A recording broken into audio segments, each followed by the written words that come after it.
प्रिय भक्तजनों, जो भी औरत पितृपक्ष में तुलसी में जल चढ़ाती है वह कान खोलकर सुन लेना, वरना तुम्हारी एक गलती की वजह से तुम्हारा पति रोड पर आ जाएगा और परिवार पर मुसीबतों का पहाड़ टूट जाएगा। आज की इस खास वीडियो में हम एक ऐसे विषय पर बात करने जा रहे हैं जिसे सुनकर आपके रोंगटे खड़े हो जाएंगे, क्योंकि पितृपक्ष यानी श्राद्ध के समय में हर इंसान अपने पितरों की आत्मा की शांति के लिए कुछ ना कुछ जरूर करता है। कोई दान करता है, कोई तर्पण करता है, कोई तरह तरह के उपाय करता है। लेकिन क्या आपने कभी सोचा है कि जब पितृपक्ष के 16 दिन चल रहे होते हैं तो हमें तुलसी के पौधे में जल देने के क्या परिणाम मिल सकते हैं? यह हमारे लिए सकारात्मक हो सकता है या फिर नकारात्मक, क्योंकि हर भारतीय घर में तुलसी का पौधा पाया जाता है और रोजाना हर भारतीय महिला तुलसी के पौधे में जल देती है। शाम के समय में दीपक प्रज्वलित करती है, लेकिन पितृपक्ष के 16 दिन जो पूरी तरह से पितरों को समर्पित है, उस दौरान हमें तुलसी के पौधे में जल देना है या नहीं देना है? किन बातों का ध्यान रखना है? आज की वीडियो में आपको पूरी जानकारी मिलेंगे। इस वीडियो को बिल्कुल अंत तक देखना, और अगर आप भी चाहते हैं आपके पिता आपसे प्रसन्न रहे तो इस वीडियो को लाइक करके कमेंट बॉक्स में जय पितृदेव जरूर लिख देना। यह केवल एक सामान्य धार्मिक काम नहीं है, बल्कि यह आपके जीवन में सकारात्मक और नकारात्मक यानी अच्छा और बुरा दोनों तरह का प्रभाव डाल सकता है।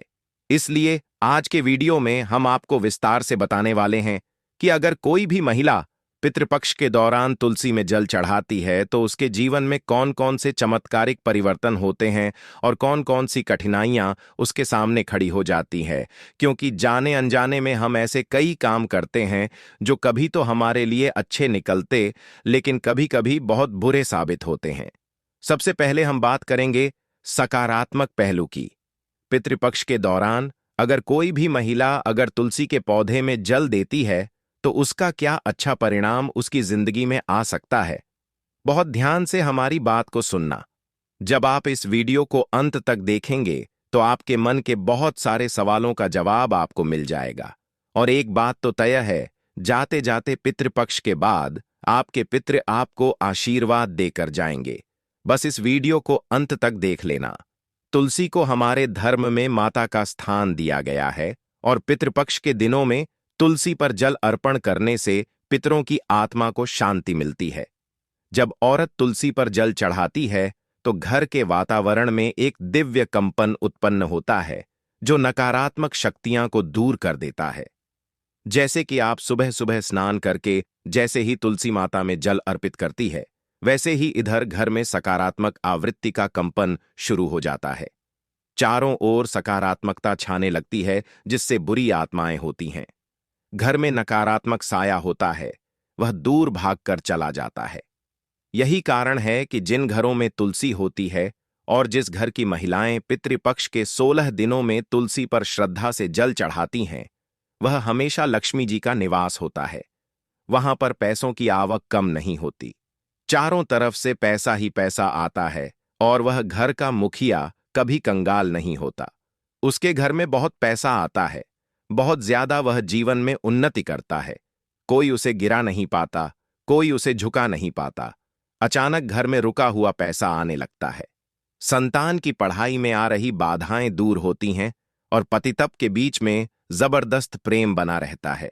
यही नहीं, कई बार तो देखा गया है कि जिन घरों में काफी सालों से संतान की कमी थी, बच्चा हो ही नहीं रहा था, तमाम तरह के ट्रीटमेंट करवा लिए, तमाम तरह की औषधि ले ली, लेकिन फिर भी संतान योग नहीं बन रहा था, तो पितृपक्ष के दौरान सच्ची श्रद्धा से तुलसी माता में जल दिया जाता है तो संतान योग भी बन जाता है। और यही नहीं, तुलसी की पूजा करने से मातृत्व का आशीर्वाद प्राप्त होता है, जिससे कि जल्द ही गोद भरा जाती है। लेकिन हर सिक्के के दो पहलू होते हैं।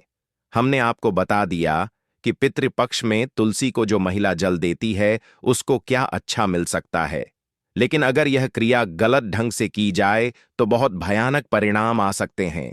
और वह चीजें आपको जानना बड़ी जरूरी है, क्योंकि कभी कभी तो हम इसलिए उपाय करते हैं कि हमारा काम बनेगा, हमारे पितृ प्रसन्न होंगे, लेकिन मान लो तुमने वह क्रिया सही ढंग से नहीं की, तो पितृ को प्रसन्न करने के बजाय तुम और ज्यादा क्रोधित कर दोगे। इसलिए आज के वीडियो अंत तक देखना, तभी तुम्हें ज्ञान मिल पाएगा, तभी तुम्हें सही सलाह प्राप्त हो पाएगी। क्योंकि जमाने के लोग तो तरह तरह की बातें करते हैं, हमें उनकी बातों में नहीं फंसना है।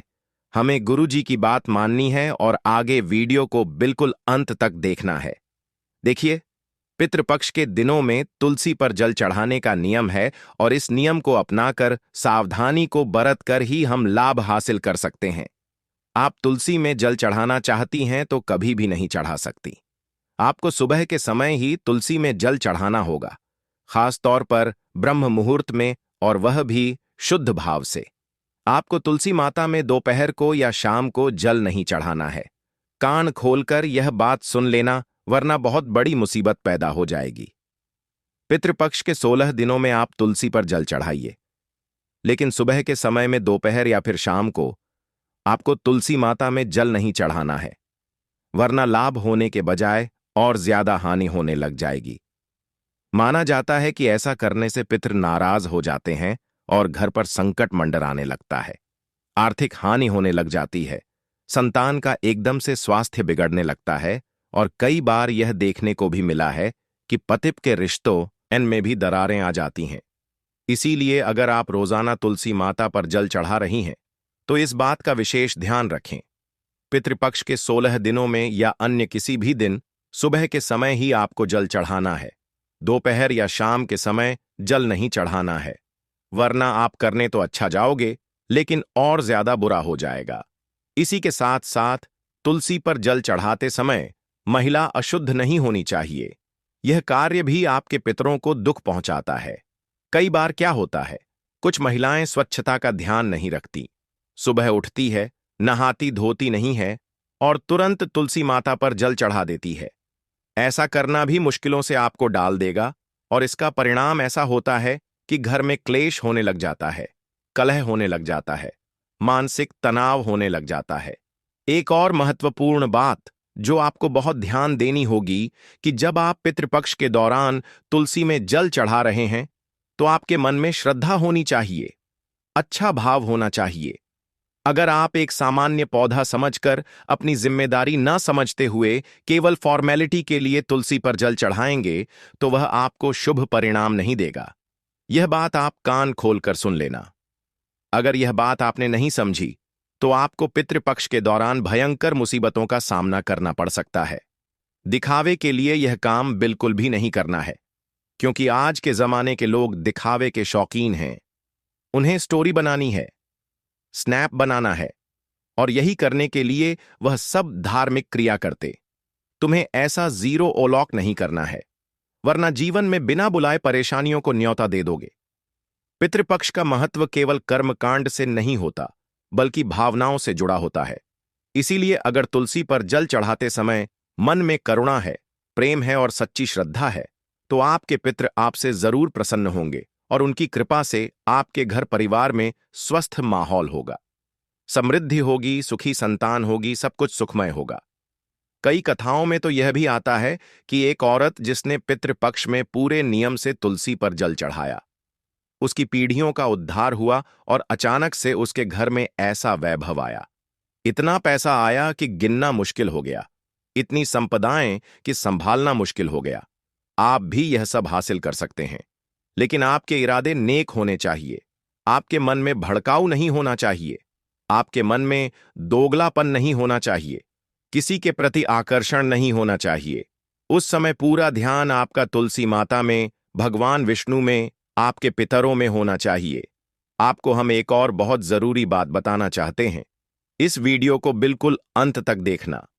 तुलसी पर जल चढ़ाते समय कोई औरत मन ही मन अगर अपने पितरों से प्रार्थना करती है, तो उसकी पुकार सीधे पितरों तक पहुंच जाती है। जब भी कोई महिला तुलसी के पौधे में सुबह सुबह जल चढ़ाएं, तो अपनी जो भी कामना है अपने मन में दोहराएं। आपकी वह मनोकामना आपके पितरों तक पहुंचेगी और वह जल्द ही उसे पूरा कर देंगे। उनका आशीर्वाद आपके जीवन को बदल देगा।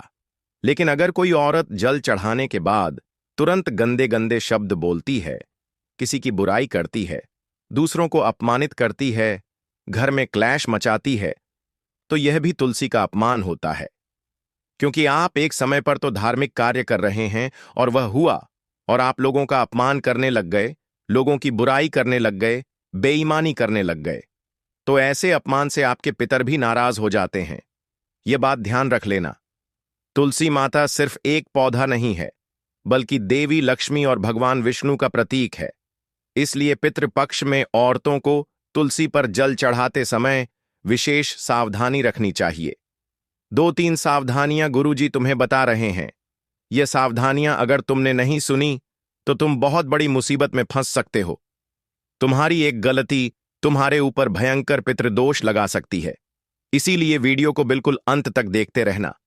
अगर आपको गलती से शाम के समय या फिर दीपक जलाते समय तुलसी के ऊपर जल अर्पण हो गया है तो समझ लेना कुछ मुसीबत जीवन में आ सकती है। इसलिए तुम्हें बहुत सावधानी से काम लेना है।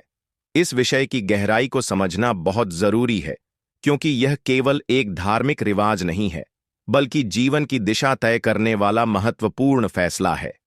क्योंकि आज के द्वार में विज्ञान भी मानता है कि तुलसी के पास ऊर्जा होती है और यह ऊर्जा जल के माध्यम से सक्रिय होती है। जब कोई औरत पितृपक्ष में तुलसी पर जल चढ़ाती है तो वह अपने घर के वातावरण को ऊर्जावान बनाती है, सकारात्मक कंपन से भर देती है। लेकिन वहीं अगर यह जल बिना किसी नियम के चढ़ाया जाए, अपितृ हाथों से चढ़ाया जाए, तो डाला हुआ यह जल ऊर्जा के असर को उल्टा कर देता है।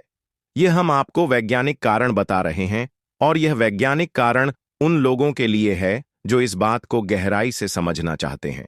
अब जरा आप खुद विचार करके सोचिए, यह विषय कितना गहरा है कि आप कितनी बारीकी से हमारे आर्षि मुनियों ने हर नियम को बनाया है। पितृपक्ष में तुलसी की पूजा करना बहुत सकारात्मक परिणाम देता है, धन आगमन का सूचक होता है, परिवार में शांति, रोगों से मुक्ति, पितरों की आत्मा को शांति, संतान की उन्नति, वही कई प्रकार के नकारात्मक परिणाम जैसे कि घर में क्लश हो रहा है, आर्थिक संकट है, रिश्तों में दरार है, संतान को कष्ट हो रहा है, यह सारी मुश्किलें दूर हो जाती हैं। लेकिन इतना ध्यान रखना, नियम कायदों का पालन करना होगा। तुलसी के पौधे में बेटाइम जल नहीं चढ़ाना है कि जब आपको मौका मिला, जब आप फ्री हो गए, दिन में चढ़ा दिया, शाम को चढ़ा दिया। ये चीजें बड़ी मुश्किल में आपको डाल सकती हैं। आप बस इतना ध्यान रखना कि आपको अगर अपने घर को स्वर्ग बनाना है तो यह नियम अपनाना है। अगर यह नियम टूट गए तो नर्क का द्वार भी खुल जाएगा। इसलिए सावधान रहना और जागरूक रहना, अपने पितरों का आशीर्वाद लेने का यही सही मार्ग है। पितृपक्ष के 16 दिन जब हमारे पितृ लोग छोड़कर हमारे घर में आते हैं और इन 16 दिनों में हमारे पास वह मौका होता है कि हम उनके निमित्त कुछ करके उनकी आत्मा को शांति प्रदान कर सकें, उनकी अधूरी इच्छाओं को पूरा कर सकें। और जब वह आपके घर आते हैं तो आपसे अभिलाषा रखते हैं कि आप उनके लिए कुछ करेंगे, आप उनके निमित्त दान करेंगे, आप उनके निमित्त तुलसी में जल चढ़ाएंगे, आप उनके निमित्त ब्राह्मण भोज कराएंगे। लेकिन जब आप यह सब काम दिल से नहीं करते या फिर करना भूल जाते हैं तो उन्हें बड़ा बुरा लगता है। 16 दिन वह आपके घर में तो रहते हैं, लेकिन काफी दुखी मन से, और 16 दिन बाद जब वह जाते हैं तो आपको आशीर्वाद देने के बजाय क्रोध देकर जाते हैं, और जाते जाते भी उनके चेहरे पर संतुष्टि का भाव नहीं होता। इसलिए आपको एक बात ध्यान से समझ लेनी है कि पितृपक्ष के इन 16 दिनों में आपको अपने पितरों को नाराज नहीं करना है, आपको उनके निमित्त सब कुछ करना है। तुलसी में जल देना है तो सही समय पर सुबह के समय देना है, इससे लाभ ही लाभ होगा। ब्राह्मण भोज भी करवाना है, गौ माता को चारा भी खिलाना है और गरीबों की मदद भी करनी है, क्योंकि साल में 365 दिन होते हैं। हम जितना दान पुण्य करते हैं वह हमारे हिस्से में आता है। लेकिन साल के यह जो 16 दिन है, जिन्हें हम पितृपक्ष के दिन कहते हैं, श्राद्ध के दिन कहते हैं, यह बहुत खास होते हैं। इसमें जो भी हम दान करते हैं वह हमारे पितरों को जाता है, उन्हें तृप्ति मिलती है। तो जरा आप सोचिए, कोई आपके माता पिता है, वह खुश होंगे तो आपको कितना अच्छा लगेगा। उसी प्रकार से आपके पिता आपके माता पिता ही तो हैं जो आपके पूर्वज है। आप अपने दादाजी को जानते हैं पर दादाजी को जानते हैं, लेकिन उससे पहले आपकी कितनी पीढ़ियां रही होगी आप उन्हें नहीं जानते। लेकिन हमें मौका मिला है उनका उद्धार करने का, हमें मौका मिला है उनको मुक्त कराने का, या उनके उनके पास जाने की बात है, अधूरेपन को दूर करने का, उनकी अधूरी इच्छाओं को पूरा करने का। तो यह पितृपक्ष का समय आपकी किस्मत बदल सकता है। आप इस बात का ध्यान रखना कि तुलसी के पौधे में अगर जल चढ़ा रही है तो आपकी शुद्ध भाव होने चाहिए, आप सही समय होना चाहिए और नियम पवित्र होने चाहिए। अस्वच्छता, गंधापन या फिर टाइम के साथ छेड़खानी नहीं चलेगी। तभी मित्र प्रसन्न होंगे। आपके घर में सुख, समृद्धि, शांति का निवास होगा। जो आपने सोचा था वह आपको मिल जाएगा। हर हाल में आपका परिवार सुखी हो जाएगा। पितृदोष से आपको मृत मुक्ति मिल जाएगी। जो काम आधे अधूरे में अटके हुए थे वह बनने लगेंगे और फिर आपको कहीं भी हाथ फैलाने की जरूरत नहीं पड़ेगी।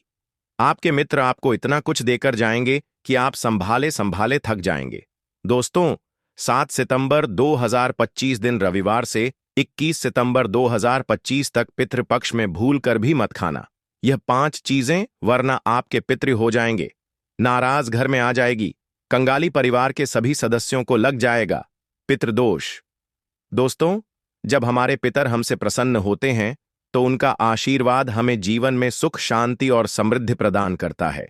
और जब हमारे पितर हमसे प्रसन्न नहीं होते हैं तो हमें पितृदोष का सामना करना पड़ता है, जो हमारे जीवन में रुकावटें, परेशानियां और कठिनाइयां लेकर आता है। पितरों की नाराजगी हमारे परिवार की समृद्धि और शांति पर गहरा प्रभाव डाल सकती है। दोस्तों, पितृपक्ष के दौरान कुछ ऐसी गलतियां होती हैं जिन्हें हमें बिल्कुल भी नहीं करनी चाहिए, क्योंकि यह पितरों की नाराजगी का कारण बन सकती है। सही तरीके से श्राद्ध और तर्पण करना ही पितरों की प्रसन्नता और उनके आशीर्वाद का मार्ग है। साथ ही साथ हम आपको यह भी बताएंगे कि पितृपक्ष के दौरान किन किन चीजों का सेवन नहीं करना चाहिए, ताकि हमारे पितर हमसे नाराज ना हो और उनका आशीर्वाद हमें मिलता रहे। तो इस वीडियो में आगे बढ़े उससे पहले, हे भोले बाबा, आपकी इस वीडियो को जो भी लाइक और चैनल को सब्सक्राइब करें, उसके जीवन में कभी दुख दर्द मत आने देना। उसका घर हमेशा धन धान्य से भरे रखना। दोस्तों, भाद्रपद मास की पूर्णिमा से लेकर अश्विन मास की अमावस्या तक के दिनों को पितृपक्ष या श्राद्ध पक्ष कहा जाता है। यह वह समय होता है जब हम अपने पूर्वजों की आत्मा की शांति के लिए पिंडदान, तर्पण और दान जैसे कर्म करते हैं और उनके प्रति श्रद्धा प्रकट करते हैं। इस वर्ष पितृपक्ष 7 सितंबर 2025 रविवार से आरंभ हो रहा है। पितृपक्ष का पहला श्राद्ध अगस्त्य मुनि जी के नाम से किया जाता है। हर साल यह भाद्रपद शुक्ल की पूर्णिमा से शुरू होता है और अपने पूर्वजों के प्रति सम्मान और श्रद्धा अर्पित करने का यह विशेष समय होता है। दोस्तों, इस बार भाद्रपद मास की पूर्णिमा 7 सितंबर रविवार के दिन है और इसी दिन अगस्त्य मुनि के नाम से श्राद्ध किया जाएगा। वहीं पितृपक्ष का अंतिम श्राद्ध अश्विन माह की अमावस्या तिथि को किया जाएगा, जो इस साल 21 सितंबर रविवार के दिन पड़ेगा। इसे सर्वपितृ अमावस्या या अमावस्या श्राद्ध के नाम से भी जाना जाता है। हिंदू धर्म की मान्यता है कि साल में एक बार यमराज सभी आत्माओं को पृथ्वी पर भेजते हैं। यह आत्माएं अपने परिवारजनों से तर्पण ग्रहण करने के लिए धरती पर आती है। जो व्यक्ति अपने पितरों का श्राद्ध और तर्पण नहीं करता, उनके पितर उनसे नाराज हो जाते हैं। इसलिए पितृपक्ष के दौरान तर्पण और श्राद्ध करना अत्यंत महत्वपूर्ण माना गया है, ताकि पितरों की आत्मा को शांति और संतोष प्राप्त हो सके। दोस्तों, पितृपक्ष के दौरान पितरों का तर्पण करना अत्यंत आवश्यक माना गया है। यह कहा जाता है कि जब हम श्रद्धा भाव से अपने पितरों के लिए तर्पण करते हैं तो इससे परिवार के सदस्यों के लिए प्रगति और समृद्धि के द्वार खुलते हैं। साथ ही पितृदोष का निवारण भी होता है। ऐसा माना जाता है कि जिस घर में पितृदोष होता है वहां वंश वृद्धि रुक जाती है। ना तो पेड़ पौधे पनप पाते हैं और ना ही किसी मांग कार्य को सफलतापूर्वक पूरा किया जा सकता है। यह एक बहुत ही गंभीर दोष होता है जिसका निवारण केवल पितरों की कृपा से ही संभव है।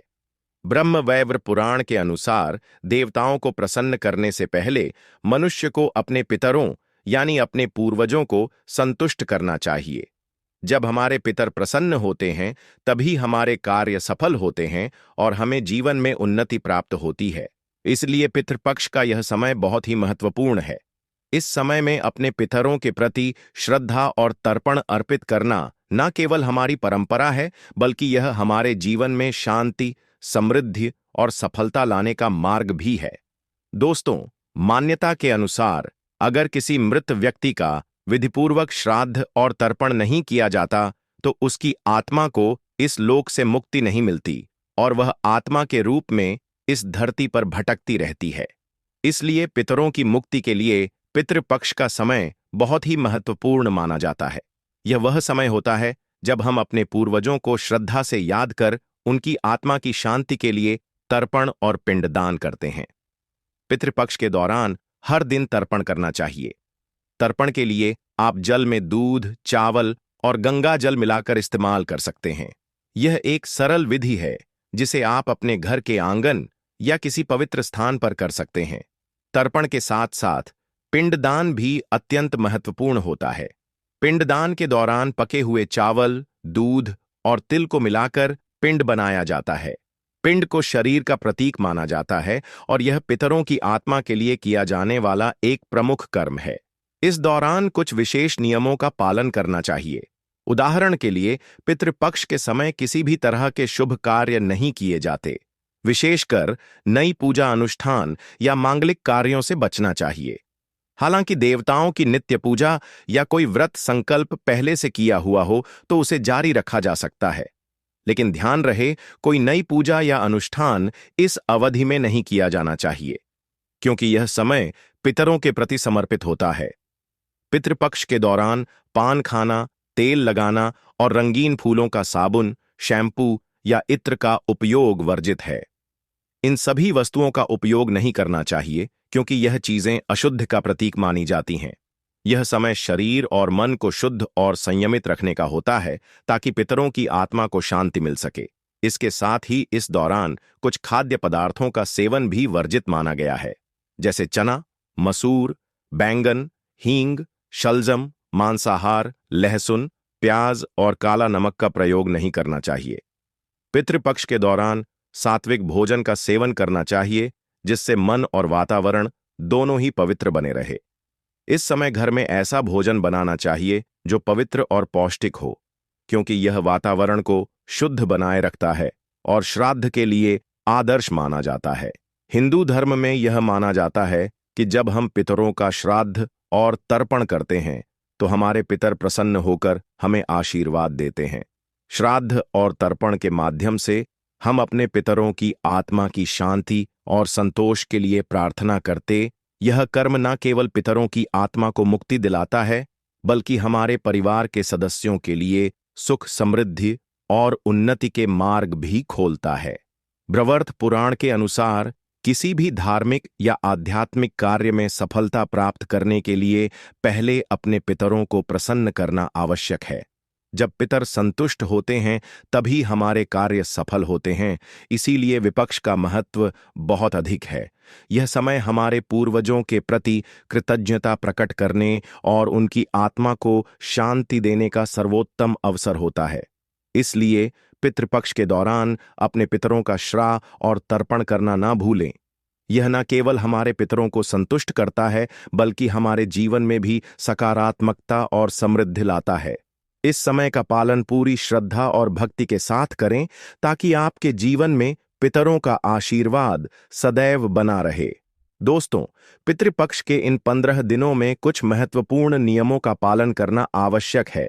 सबसे पहले, इस दौरान किसी भी प्रकार के नशीले पदार्थों का सेवन नहीं करना चाहिए। साथ ही जो व्यक्ति श्राद्ध कर रहा है उसे इन 15 दिनों तक ब्रह्मचर्य का पालन करना चाहिए। इसके अलावा इस समय में किसी भी प्रकार के नए वस्त्र, आभूषण या कीमती सामान खरीदने से बचना चाहिए, क्योंकि यह समय पितरों के प्रति समर्पण और शांति का होता है। जब श्राद्ध की तिथि का चयन हो जाए तो श्राद्ध कर्म को विधिपूर्ण करने के लिए किसी विद्वान पुरोहित को बुलाना चाहिए।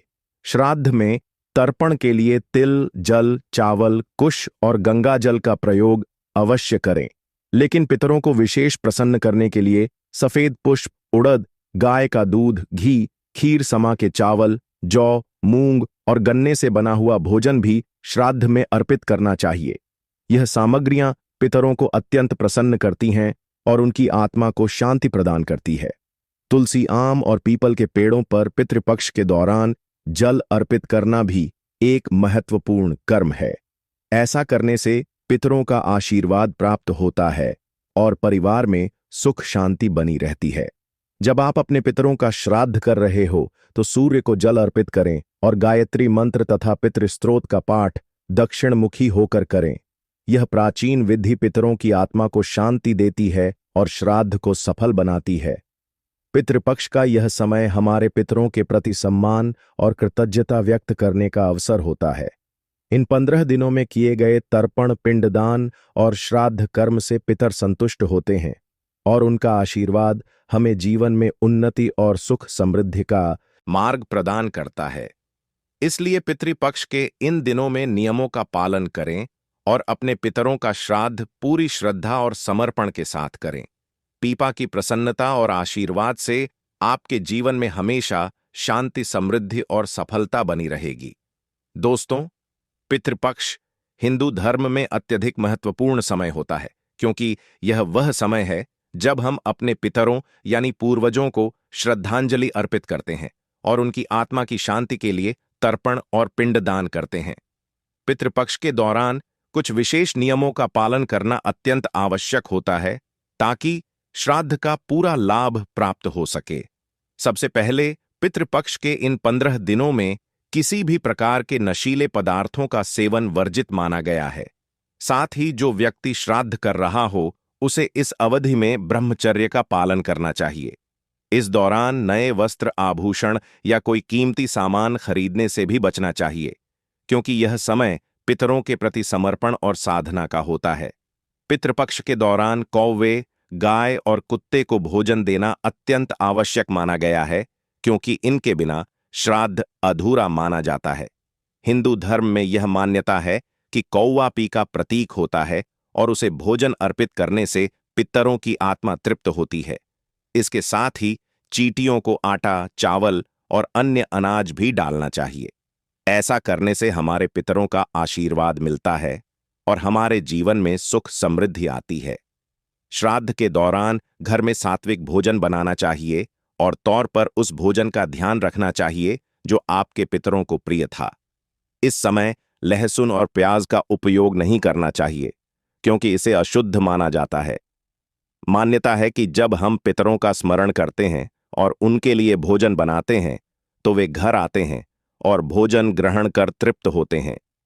तर्पण और पिंडदान के बाद पुरोहित और ब्राह्मणों को भोजन कराना अत्यंत आवश्यक है। ब्राह्मणों को भोजन कराने के बाद उन्हें दक्षिणा वस्त्र, चावल, दाल, चीनी, नमक, मसाले, कच्ची सब्जियां, तेल और मौसमी फल दान में देना चाहिए। इसके बाद पितरों को धन्यवाद देना चाहिए और जाने अनजाने में हुई किसी भी गलती के लिए क्षमा मांगनी चाहिए। इसके बाद पूरे परिवार के साथ श्रद्धा और समर्पण के साथ भोजन ग्रहण करना चाहिए। अब बात करते हैं पितरों का तर्पण। किस तिथि को करना चाहिए और किस प्रकार से किया जाना चाहिए? श्राद्ध करने का प्रमुख नियम यह है कि दिवंगत परिजनों की मृत्यु की तिथि के अनुसार ही उनका श्राद्ध किया जाता है। यदि आपके किसी परिजन की मृत्यु प्रतिपदा तिथि को हुई है तो उनका श्राद्ध प्रतिपदा तिथि को ही करना चाहिए। जिन परिजनों की आकस्मिक मृत्यु या दुर्घटना में मृत्यु हुई हो उनका तर्पण और श्राद्ध चतुर्दशी तिथि को किया जाता है। यदि किसी पितर की मृत्यु तिथि घात नहीं हो तो उनका श्राद्ध सर्वपी अमावस्या के दिन करना उचित माना गया है। सुहागन महिलाओं का श्राद्ध नव तिथि को किया जाता है, जबकि सन्यासियों का श्राद्ध द्वादशी तिथि को करना चाहिए। अब मैं आपको साल 2025 में पितृपक्ष या श्राद्ध पक्ष कब शुरू और कब समाप्त होगा और पितरों को प्रसन्न करने के लिए पितृपक्ष में क्या करना चाहिए। पितृपक्ष 2025 की महत्वपूर्ण तिथियां: पूर्णिमा श्राद्ध 7 सितंबर रविवार, प्रतिपदा श्राद्ध 8 सितंबर सोमवार, द्वितीया श्राद्ध 9 सितंबर मंगलवार तृतीया और चतुर्थी श्राद्ध 10 सितंबर बुधवार, पंचमी श्राद्ध और महाभरणी 11 सितंबर गुरुवार, षष्ठी श्राद्ध 12 सितंबर शुक्रवार सप्तमी में श्राद्ध 13 सितंबर, शनिवार अष्टमी श्राद्ध 14 सितंबर, रविवार नवमी श्राद्ध 15 सितंबर, सोमवार दशमी श्राद्ध 16 सितंबर, मंगलवार एकादशी श्राद्ध 17 सितंबर, बुधवार द्वादशी श्राद्ध 18 सितंबर, गुरुवार त्रयोदशी और मघा श्राद्ध 19 सितंबर, शुक्रवार चतुर्दशी श्राद्ध 20 सितंबर, शनिवार सर्वपितृ अमावस्या 21 सितंबर, दिन रविवार। इस दौरान पितरों का श्राद्ध तर्पण और पिंडदान करने से उनकी आत्मा को शांति मिलती है और परिवार में सुख शांति बनी रहती है। पितृपक्ष का समापन 21 सितंबर के दिन सर्वपितृ अमावस्या पर होगा।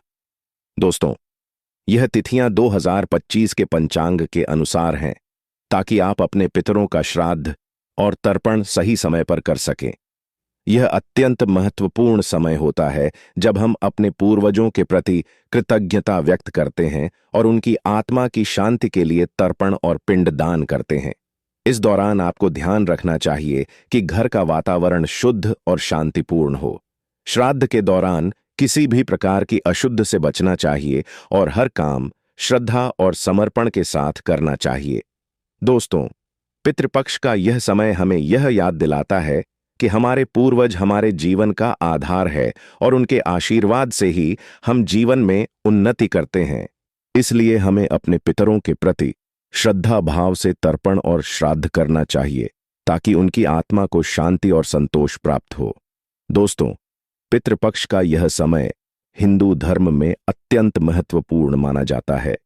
यह वह समय होता है जब हम अपने पितरों को याद करते हैं और उनकी आत्मा की शांति के लिए तर्पण, पिंड दान और श्राद्ध जैसे कर्म करते हैं। इस समय को शुद्ध और सात्विक भोजन के माध्यम से पितरों को प्रसन्न करने के लिए समर्पित किया जाता है। आइए जानते हैं कि पितृपक्ष के दौरान कौन कौन सी चीजें खानी चाहिए और किन चीजों से बचना चाहिए, ताकि हमारे पितर प्रसन्न हों और उनका आशीर्वाद हमें प्राप्त हो सके। सात्विक भोजन का महत्व पितृपक्ष में विशेष होता है। सात्विक भोजन का मतलब होता है ऐसा खाना जो शुद्ध और ताजा हो और हमारे मन और शरीर को शांति प्रदान करें। सात्विक भोजन पितरों की आत्मा को शांति और संतोष प्रदान करता है और उन्हें तृप्त करता है।